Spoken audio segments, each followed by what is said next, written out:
Hello friends, welcome to my channel. ఈ video వచ్చేసి ఒక సండే రోజు వ్లాగ్ అనమాట. సండే రోజు మార్నింగే టిఫిన్ అయితే ఇడ్లీ అయితే పెట్టేశాను అనమాట. ఇడ్లీలోకి చట్నీ కూడా రెడీ చేసేసాను. ఆఫ్టర్నూన్ లంచ్లోకి వచ్చేసి చేపలు తెచ్చుకున్నారు మా ఇంట్లో. చేపలు ఇవి వచ్చేసి ఫ్రై కోసము, దాంట్లో వచ్చిన తలలు వచ్చేసి పులుసు పెట్టమని చెప్పారనమాట. మా బాబు అయితే చేపజన అంటే చాలా ఇష్టం వాడికి, అందుకని వాడే వెళ్ళి చేపలైతే ఇది తెచ్చుకున్నాడు. దీంట్లోకి వచ్చేసి ఫ్రై అండ్ పప్పుల్స్ చేయాలని అనుకున్నామన్నమాట. ఆఫ్టర్నూన్ లంచ్లోకి పప్పుల్స్ కోసం అయితే నేను కందిపప్పు ఆల్రెడీ కడిగి నానపెట్టాను. దీంట్లోకి ఒకటి చిన్న ఆనియన్, కారంకి సరిపడా పచ్చిమిర్చి మరియు టమాటాలు అయితే వేసుకున్నా.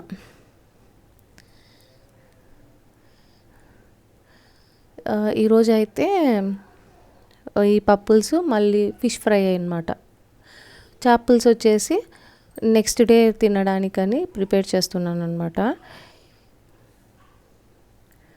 ఇందులోనే కొద్దిగా పసుపు అయితే వేసేసి పెట్టుకున్నా. ముందుగానే చింతపండు అయితే కొంచెం నానపెట్టుకున్నాను అనమాట. పప్పుల్స్ కదా, దీంట్లో చింతపండు అయితే వేయట్లేదు. ముందు చింతపండు అయితే కొద్దిగా పక్కన నానబెట్టుకొని పప్పులో మళ్ళీ మిక్స్ చేస్తాను అనమాట. సో ముందైతే పప్పు అయితే ఉడకబెట్టేసుకుంటున్నా. ఈలోగా లంచ్లోకి రైస్ అయితే శుభ్రంగా కడిగి పోసి పెట్టుకున్నా. నానుతుంటుందని కడిగి పెట్టుకున్నాను. ఇప్పుడు చేపజన ప్రిపేర్ చేయడానికైతే ఇక్కడ ముందు వేడి నీళ్ళు అయితే పెట్టుకున్నాను స్టవ్ పైన. చేప పులుసు పెట్టడానికైతే చింతపండుని అయితే శుభ్రంగా కడిగి నీళ్లు పోసి పెట్టేసుకున్నాను అనమాట. ఇక్కడ ఈలోగా నీళ్ళు అయితే తెరిలిపోయాయి. ఈ నీళ్ళు బాగా తెరిలిన తర్వాత ఈ చేపజనని అయితే వేసుకుంటున్నా. ఈ చేపజనని ఒక 10 to 15 minutes వరకు మీడియం ఫ్లేమ్లో ఉడకపెట్టుకుంటే సరిపోతుందన్నమాట. తర్వాత దీన్ని మొత్తాన్ని ఒక స్ట్రైనర్లోకి వేసి చిన్నగా ఉంటుంది కదా, అది వేస్ట్ కాకుండా చేయాలని ఇట్లా స్ట్రైనర్లో వేసుకుంటున్నాను అనమాట. వేస్ట్ కాకుండా ఉంటుంది. ఇప్పుడు ఈ చేపజనలోకి ఒక మసాలా పొడి అయితే ప్రిపేర్ చేస్తున్నాను. ఒక 2 tablespoons ధనియాలు అయితే తీసుకున్నాను. ధనియాలు తీసుకొని కొద్దిగా లైట్గా వేగించుకోవాలి. కంప్లీట్ సిమ్లో పెట్టి వేయించుకోవాలి. అలాగే ఇందులోనే కొద్దిగా లవంగాలు, 2 యాలకులు, కొద్దిగా దాల్చిన చెక్క వేసి మరొకసారి ఫ్రై చేసుకోవాలన్నమాట. కొద్దిగా జీలకర్ర కూడా వేసుకొని ఇంకొకసారి వేయించుకొని ఇది చల్లారిన తర్వాత పౌడర్ చేసి పెట్టుకోవాలన్నమాట.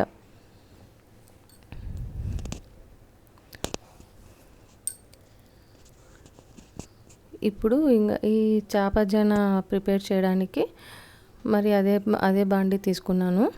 ఈ బాండీలోని కొద్దిగా ఆయిల్ అయితే వేసుకున్నాను అనమాట. మా బాబు ముందు నాకు జన చేసివు, నేను తింటాను అని చెప్పి నా చుట్టూ తిరుగుతున్నాడు. అందుకని ఫస్ట్ నేనైతే ఈ చేపజన అయితే ప్రిపేర్ చేస్తున్నాను. సో కొద్దిగా ఆయిల్ వేసుకొని అందులోనే కొంచెం ఆనియన్స్ అయితే వేసి ఫ్రై చేసుకున్నాను. కొద్దిగా కరివేపాకు కూడా వేసుకొని బాగా మంచిగా ఫ్రై చేసుకోవాలన్నమాట. ఇందులోనే కొంచెం అల్లం వెల్లుల్లి పేస్ట్ కూడా వేసుకొని ఇది కొంచెం పచ్చివాసన పోయే వరకు ఫ్రై చేసుకోవాలి.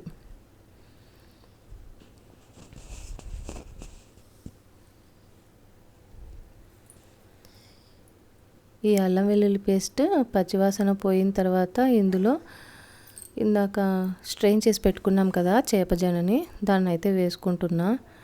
ఇది మొత్తం నీట్గా దాంట్లో కలిసిపోయేటట్టు బాగా కలుపుకోవాలి.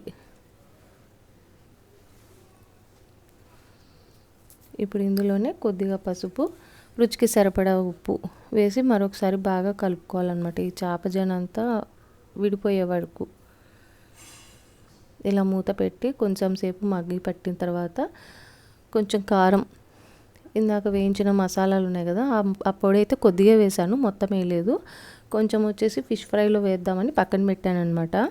ఇదంతా ఇలా కలిపేసి మరొకసారి మూత పెట్టుకుంటే సరిపోతుంది. ఇప్పుడు పప్పుల్స్కి అయితే ఇక్కడ పప్పు అయితే ఉడికిపోయింది. ఆవిరిపోయిన తర్వాత కొంచెం ఉప్పు వేసి బాగా మెదుపుతున్నాను అనమాట. మెదిపేసిన తర్వాత ఇందులోనే చింతపండును బాగా పిసికి దాని నుంచి ఇది చింతపండు రసాన్ని తీసి పోసుకోవాలన్నమాట ఇందులోనే. ఈ పప్పుల్స్కి తగ్గట్టు నీళ్ళు అయితే పోసుకోవాలి, వాటర్ అయితే యాడ్ చేసుకోవాలన్నమాట. ఎన్ని వాటర్ అవసరం అవుతుందో అన్ని వాటర్ అయితే వేసుకొని దీనికి పోపు పెట్టేసుకోవాలన్నమాట, అంతే. ఈరోజు చాలా రకాలు చేయాల్సి వచ్చింది ఇంట్లో వంట. ఇప్పుడు ఒక గిన్నెలో ఇది ఆయిల్ వేసి వేడైన తర్వాత ఇందులో కొంచెం ఆవాలు, జీలకర్ర, కొద్దిగా మెంతులు, ఎండుమిర్చి, కొంచెం కరివేపాకు వేసుకొని చిటపటలాడాలన్నమాట ఇదంతా పప్పుల్స్కి.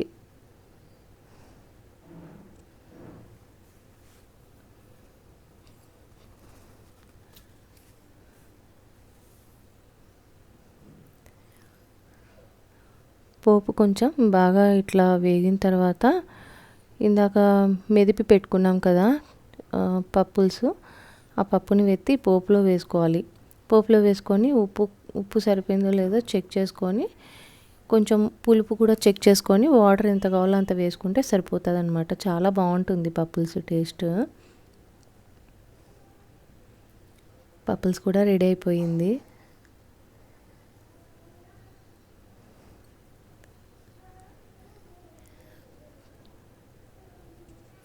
పప్పుల్స్ అయితే రెడీ అయిపోయింది. దీన్ని పక్కన పెట్టేసుకోవాలి. ఇప్పుడు నెక్స్ట్ వచ్చేసి చేపల్స్ అయితే చేద్దాం అనుకుంటున్నా. చేపల్స్లో నేనైతే పెద్ద ఎక్స్పర్ట్ని అయితే కాదు.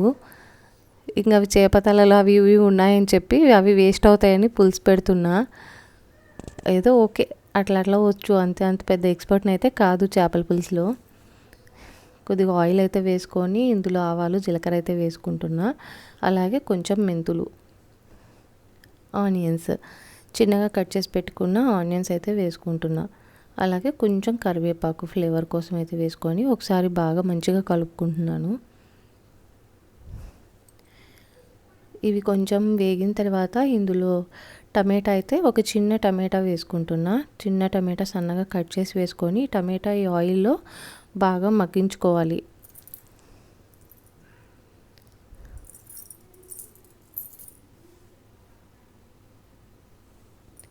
టమాటా కొంచెం బాగా మగ్గిపోయిన తర్వాత ఇందులో పసుపు, రుచికి సరిపడా కారం కొంచెం ఎక్కువే పడుతుంది.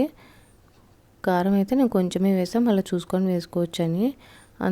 ఇందులోనే కొంచెం ఉప్పు వేసుకొని ఒకసారి బాగా కలుపుకోవాలన్నమాట. ఇప్పుడు ఇందుగా నానబెట్టి పెట్టుకున్నాం కదా చింతపండు నుంచి మంచిగా చింతరసాన్ని తీసి ఇందులో అయితే వేస్తున్నాను.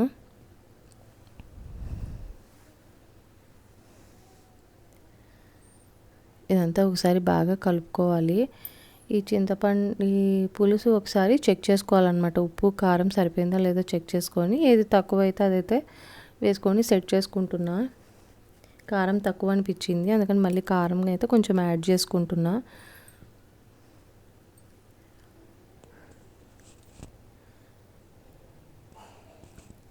దీన్ని ఒకసారి బాగా కలుపుకుందాము.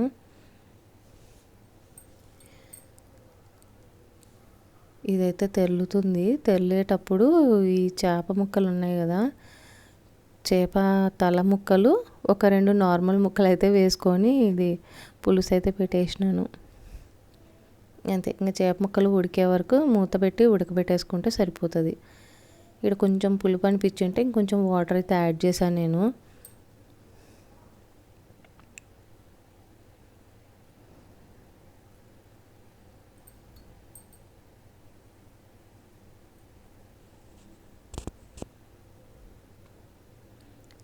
చేప ముక్కలు ఉడికే వరకు మూత పెట్టుకొని ఉడికించుకుంటే సరిపోతుంది.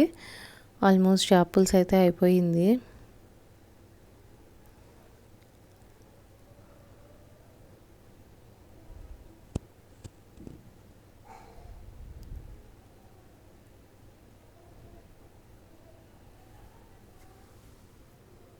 ఇందులో లాస్ట్ దించే ముందు ఆవాలు, మెంతి పొడి ఉంటుంది కదా, ఈ ఆవాలు మెంతులు వచ్చేసి డ్రై రోస్ట్ చేశానమాట. డ్రై రోస్ట్ చేసి వాటిని పౌడర్ అయితే చేసి పెట్టుకున్నాను. ఇందులో కొంచెం ఈ పౌడర్ అయితే యాడ్ చేశాను. ఆవాలు మెంతుల పౌడర్ యాడ్ చేసుకుంటే మంచి ఫ్లేవర్ వస్తుంది.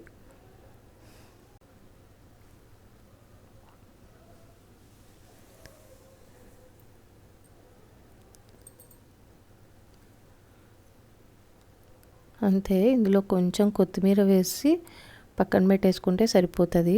చేప పులుసు అయితే రెడీ అయిపోయింది. ఇంకా ఫిష్ ఫ్రై అయితే రెడీ చేయాలి. చేప పులుసు కూడా పక్కన పెట్టేస్తున్నా.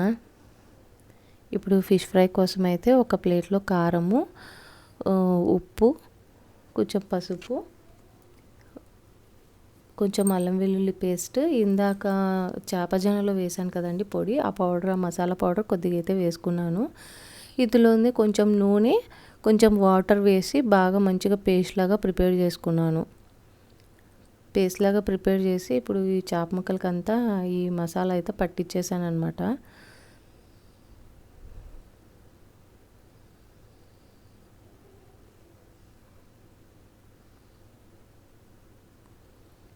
నాకు ఫిష్ పులుసు కంటే ఈ చేప ఫ్రై అంటే ఇష్టమండి.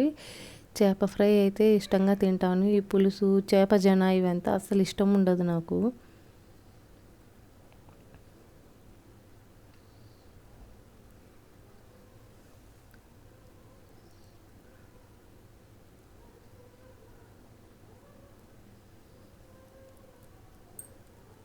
అన్నిటికీ ఇలా బాగా ముక్కలన్నిటికీ మసాలా అంతా బాగా పట్టించి పక్కన పెట్టుకోవాలన్నమాట.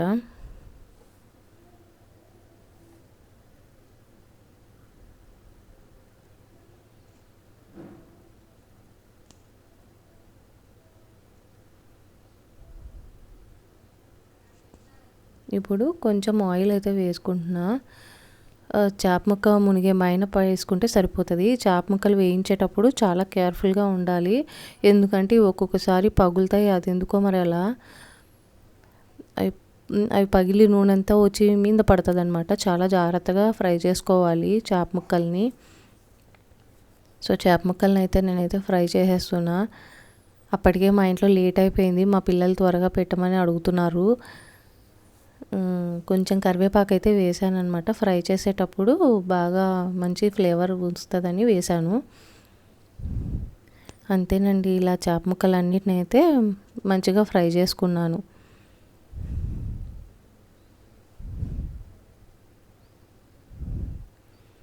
ఆఫ్టర్నూన్ లంచ్లోకి మేమైతే ఇంకా రైస్ పెట్టేసుకొని అందులోకి పప్పుల్స్ వేసుకొని మంచిగా చేప ఫ్రై పెట్టుకొని హ్యాపీగా లంచ్ అయితే తినేసామన్నమాట.